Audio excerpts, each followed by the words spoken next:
अस्सलाम वालेकुम वरहमतुल्लाहि वबरकातुहू औज़ु बिल्लाहि मिनश शैतानिर रजीम बिस्मिल्लाहिर रहमानिर रहीम శాపగ్రస్తుడైన సైతాను బారి నుంచి సృష్టికర్త అయిన అల్లాహ్ యొక్క రక్షణ అల్లాహ్ యొక్క సాయం రక్షణ వేడుకుంటూ ఉన్నాను ఆమీన్. అల్లాహ్ ప్రవక్త ముహమ్మద్ సల్లల్లాహు అలైహి వసల్లం గారిపైన శాంతి సేవకులు కురిపించడం వల్ల ఆమీన్. ఇస్లాంలో ఆరాధన అంటే ఏమిటి? ఖురాన్ మరియు హదీసుల ఆధారంగా ఆరాధనని ఇబాదత్ అని అంటారు. ఇస్లాంలో ఇబాదత్ ఇది చాలా విశిష్టమైన అర్థం కలిగిన పదం. సాధారణంగా ఆరాధన అంటే కేవలం ప్రార్థనలు చేయడం, నమాజులు అని అనుకుంటాం.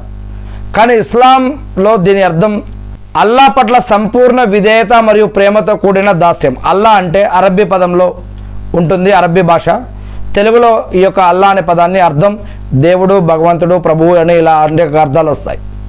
సృష్టికర్త అని ఇలా. మరి ఈ యొక్క సృష్టికర్త దేవుడి పైన సంపూర్ణ విశ్వాసం, నమ్మకం, భయం, భక్తి, గౌరవ, మర్యాద కలిగి ఉండటాన్ని మన యొక్క శరీరం ద్వారా, ఆత్మ ద్వారా, పనుల ద్వారా, సంపద ద్వారా, సంపాదన ద్వారా అనేక రకాలుగా మన యొక్క భయం, భక్తి, గౌరవ, మర్యాద, ఆరాధనలన్నీ కూడా ఆయనకు అర్పించడాన్ని, ఆయన చెప్పిన ఆజ్ఞల ప్రకారం జీవించడాన్ని, ఆయన దేన్నైతే పాపం అన్నాడో దాన్ని పాపంగా భావించడం, దేన్నైతే పుణ్యం అన్నాడో దాన్ని పుణ్యంగా భావించడం, ఏదైతే చేయమన్నాడో అది చేయడం, ఏదైతే చేయొద్దు అన్నాడో అది చేయకుండా ఉండడం, ఇవన్నీ కూడా ఆయన మాట వినటాన్ని కూడా, ఆయన మాట ప్రకారం జీవించడం కూడా ఆరాధనలో భాగం. మరియు ఆరాధన అంటే ఇస్లాం ప్రకారం అల్లా ఇష్టపడే మరియు అంగీకరించే ప్రతి పని కూడా ఆరాధన కిందకే వస్తుంది.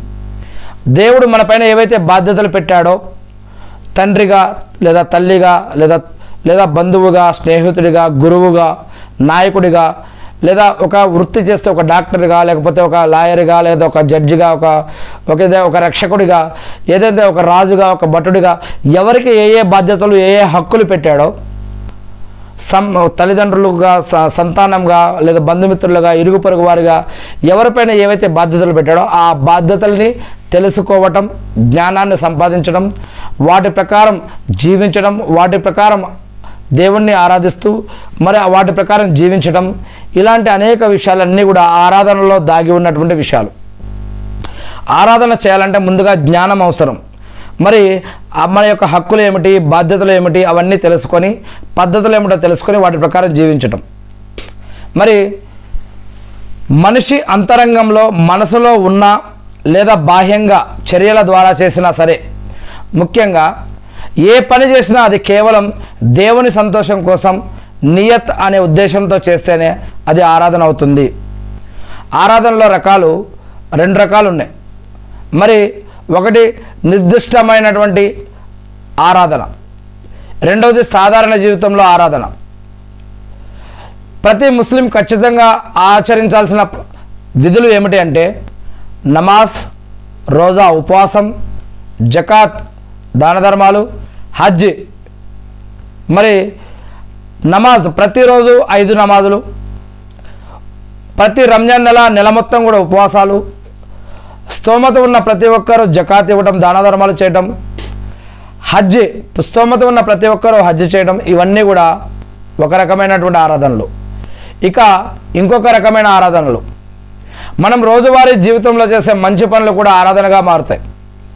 నిజాయితీగా వ్యాపారం చేయటం, నిజాయితీగా ఉద్యోగం చేయటం, తల్లిదండ్రులను గౌరవిస్తూ మరియు సేవ చేయటం, దేవుని యొక్క ఆజ్ఞల ప్రకారం ఇతరులతో చిరునవ్వుతో మాట్లాడటం, ఇవన్నీ కూడా మరి ఇది కూడా ఒక దానమే అని ప్రవక్త గారు చెప్పారు. చిరునవ్వుతో మాట్లాడటం కూడా. రోడ్డు మీద ఉన్న ముళ్ళును లేదా రాళ్లను పక్కకు తీయటం, ఇతరులకు ఇబ్బంది కలిగకుండా, పేదవారికి, అనాథులకి సహాయం చేయడం, ఇవన్నీ కూడా దేవుడు చెప్పినట్లు జీవించడం కూడా ఆరాధనలో భాగాలు. ఆరాధన యొక్క ఉద్దేశం, ఇస్లాంలో ఆరాధన ఉద్దేశం కేవలం స్వర్గాన్ని పొందడం మాత్రమే కాకుండా ఈ జీవితంలో మనిషి తన సృష్టికర్తతో, అల్లాతో బలమైన సంబంధాన్ని ఏర్పరచుకోవటం మరియు సమాజంలో ఒక ఉత్తమ వ్యక్తిగా జీవించడం. సింపుల్గా చెప్పాలంటే మనం తినే తిండి, చేసే పని, కుటుంబంతో గడిపే సమయం అన్నీ కూడా దేవుడు చెప్పిన పద్ధతిలో, ఆయన సంతోషపెట్టే ఉద్దేశంతో చేస్తే ఇవన్నీ కూడా ఆరాధన అంటే ఇబాదత్ కిందకి వస్తాయని ఇస్లాం తెలియజేస్తూ ఉంది.